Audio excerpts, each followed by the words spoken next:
Саламатсыздар ма 9 сынып оқушылары, комбинаторика элементтері бөлімі бойынша жиынтық бағалаудың екінші нұсқасы. Яғни оқушылар бірінші тоқсанда алынатын екінші БЖБ тапсырмасын түсіндіретін боламын.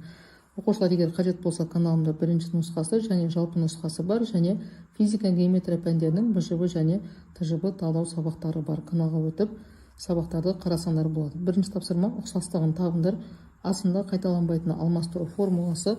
Ол бізде мінекей бірінші формула. Бысында қайталанбайтын орналастыру формуласы. Ол мінекей мынау орналастыру А әрпімен беріледі. Қайталанбайтын теру формуласы. Ол бізде С әрпімен басталады. Ол мінекей төртінші формула. Демек бізде А 1 болады, Б 5 болады, С 4 болады. Енді келесі екінші тапсырма. Есептеңіз. А және Б тапсырмасын есептейміз. Оқушылар, мұндағы P9-ды 9 факториал деп аламыз. Ал P7-ні 7 факториал деп аламыз. Сол сияқты бөлімін 6 факториал деп аламыз. Мұндағы 6 факториалмен қысқаратындай етіп 9 факториалды 6 факториал көбейту 7, 8 және 9 деп аламыз. Ал 7 факториалды 6 факториал көбейтілген 7 деп аламыз. Енді мұндағы 6 факториалмен қысқаратындай етіп, мұнда екеуінде де 6 факториал бар екен, жақшаны алдына шығарамыз. Сонда бізде бөлімінде 6 факториал тұрады.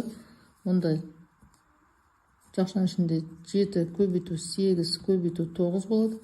Ал мұнда азайтылған 7 қалады. Мұндағы енді 6 факториалмен 6 факториал қысқарады. Мұнда 7, 8, 9 азайтылған 7 деген сандар қалады екен. Екеуінде де 7 бар. 7-ні жақшаның алдына шығарамыз. Сонда 8 көбейтілген 9 қалса, азайтылған 1 қалады. Екеуін көбейтеміз. 72 азайтамыз 1-ді. Сонда 7 көбейтілген 71, ол тең болады 497-ге.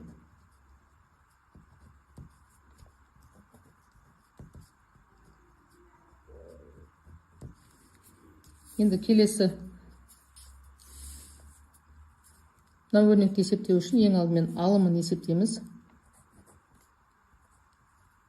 А 10-5 азайтылған А 9-4. Енді формулаға салатын болсақ, 10 факториал, онда бізде бөлімінде 10 азайтылған 5 болады. Сонда жазасылайық, 10 азайтылған 5 азайтылған 9 факториал, 9 азайтылған 4 болады.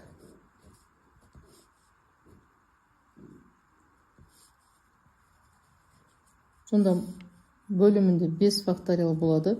5 пен қысқаратындай етіп 5 факториал көбейту 6, 7, 8, 9, 10 деп аламыз. Келесі өрнектен мұнда бізде 5 факториал болады. 5 пен қысқаратындай етіп 5 факториал көбейту 6, 7, 8, 9 деп аламыз.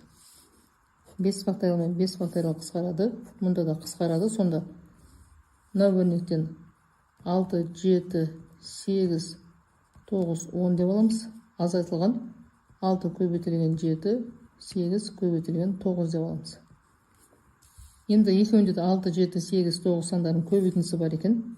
6 көбейту 7, 8, 9 деп аламызды. Жақшаның сыртына шығарамызды. 10 азайтылған 1 деп аламыз. Сонда бізде 6 көбейтілген 7 көбейту 8, 9 және 9 деген сандардың көбейтіндісі шығады екен. Енді бөлімін есептейміз. С 9-дан 5 тең болады 9 факториал, 5 факториал, 9 азайтылған 5 факториал. Мұнда бізде 5 факториал көбейту 4 факториал болса, мұнда 5 пен қысқаратындай етіп 5 факториал көбейту 6, 7, 8 және 9 деп аламыз. 5 пен 5 қысқарады. 6 көбейту 7 көбейту 8 9, 4 факториалды 1 көбейту 2, 3 және 4 деп аламыз. 2 мен 4-тің көбейтіндісі 8 бен қысқарады. Мұндағы 3 9 бен қысқарады. Сонда 6 көбейту 7 көбейту 3 қалады.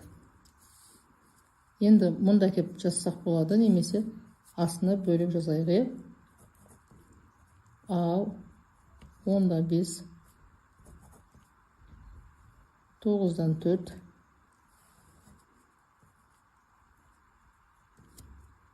біздің мынау өрнектен 6 көбейту 7 көбейту 8, 9 және 9 шықты. Ал бөлімінен 6 көбейту 7 көбейту 3 шықты. Мұндағы 6 мен 7 қысқарады. Мұндағы 3, мұндағы 9 бен қысқарады. Сонда 8-ге көбейтеміз 9-ды 72 болады. Оны 3-ге көбейтетін болсақ 216 болады.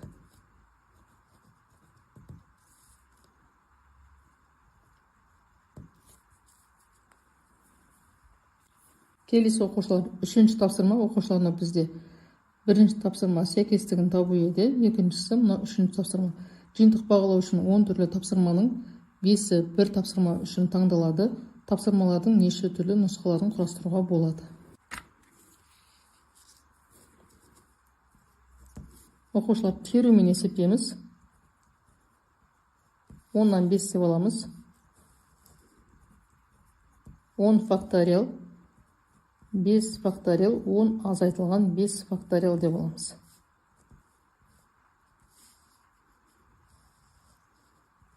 Бес факториалдың өзін жазамыз, азайтамыз 5 факториал болады.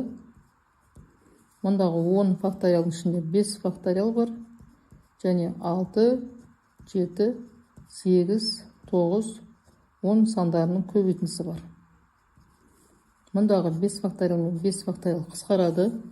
Сонда бізде 6 көбейту 7, 8, 9, 10 деп аламыз. Ал 5 факториалды 1 көбейтілген 2, 3, 4 және 5 деп аламыз. 2 мен 5-тің көбейтіндісі 10 мен қысқарады. Мұндағы 3 пен 9 қысқарады. 8 бен 4 қысқарады. Сонда 6-ны көбейтеміз 7-ге. 6 көбейту 7 көбейту 6. 6-ға 6-ны көбейтеміз 36. Оған 7-ні көбейтеміз. Сонда 252 болады.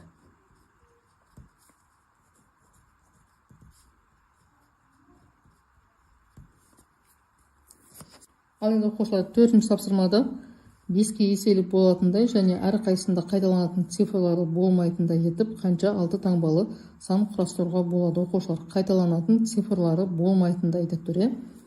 Оқушылар, 5-ке еселік болу үшін бізде санымыз соңғы цифры 0 және 5 цифрларымен аяқталу керек.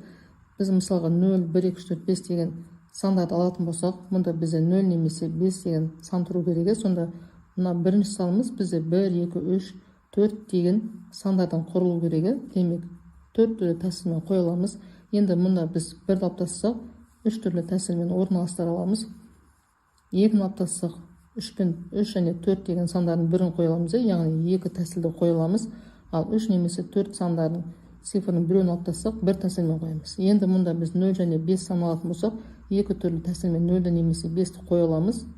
Ал екеуінің біреуін алып тастасақ 1 тәсіл қалады. Сонда 4-ті көбейтеміз 3-ке, көбейтеміз 2, 1, 2 және 1-ді көбейтеміз 4-ке, 3-ті көбейтеміз 12, 2 көбейтеміз 24, 2 көбейтеміз 48 болады. Сонда 48 тәсілмен алсақ болады екен. Ал енді оқушылар, 5-ші тапсырма, 9-шы сынып оқушылардың 14 оқытылатын пәндері бар.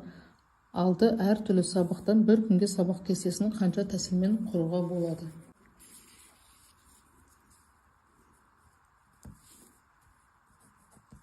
Сонда біз 14 пәннен 6 пәнді аламыз. 14 факториал, 14 азайтылған 6 факториал деп аламыз.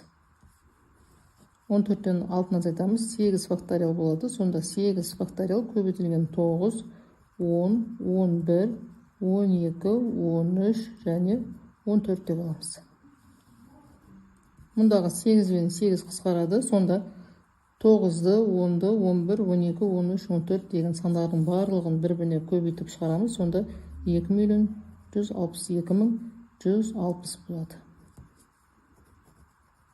Сонда жауабы 2.162.160 тәсіл болады. Мінекей оқушылар, егер түсінбеген сұрақтарың болса, пікір жазып сұрап отырсаңдар болады. Келесі 6-шы тапсырмада сыныпта оқитын 13 бала және 11 қыз бар. Ауланы тазалау үшін неше тәсілмен 5 ұл және 3 қыз таңдап алуға болады. Оқушылар, теруді қолданамыз. 13 ұлдың 5 ұлын аламыз, көбейту 11 қыздан 3 қыз таңдап аламыз. Енді 13 факториал 5 факториал көбейтілген 13 азайтылған 5 факториал деп жаза аламыз. Мұнда көбейту 11 факториал 3 факториал 11 азайтылған 3.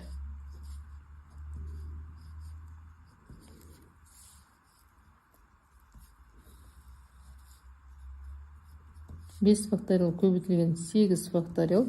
Мұнда 8 бен қысқаратындай етіп, 13-ті 8 факториал көбейтілген 9, 10, 11, 12, 13 деп аламыз. Көбейту, мұнда бізде 3 факториал 8 факториал болады. 11-ді 8 факториал көбейтілген 9, 10 және 11 деп аламыз. Сонда мұндағы 8 бен 8 қысқарады. Мұндағы 8 бен 8 қысқарады. Енді қалғандарын жазатын болсақ, мұнда бізде 9 көбейтілген 10 көбейту 11, 12, 13. Мұнда 5-ті 1 көбейту 2 көбейту 3, 4 және 5 деп аламыз. Мұнда 3 факториалды 1 көбейту 2 көбейту 3 деп аламыз. 9 көбейтілген 10 көбейтілген 11. Енді қысқартамыз барынша. Мұнда бізде 2 мен 5-тің көбейтіндісі мұндағы 10 мен қысқарады. 3 пен 4-тің көбейтіндісі 12 мен қысқарады. Мұндағы 3 9 мен қысқарады. Мұнда 3, мұнда 1 болса, 10 мен 2 қысқарады. Мұнда 1, мұнда 5 болады. Сонда бізде қалған сан 9 көбейтілген 11 көбейту 13 көбейтілген 3 мен 5-ті көбейтеміз 15 болады. Көбейтеміз 11-ді.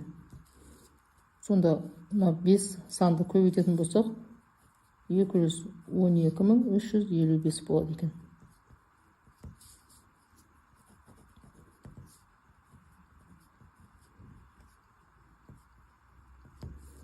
Мінекей оқушылар, берілген 6 тапсырма толық талдап аяқтадық. Егер түсінбеген сұрақтарым болса, пікір жазып сұрасаңдар болады. Сау болыңдар.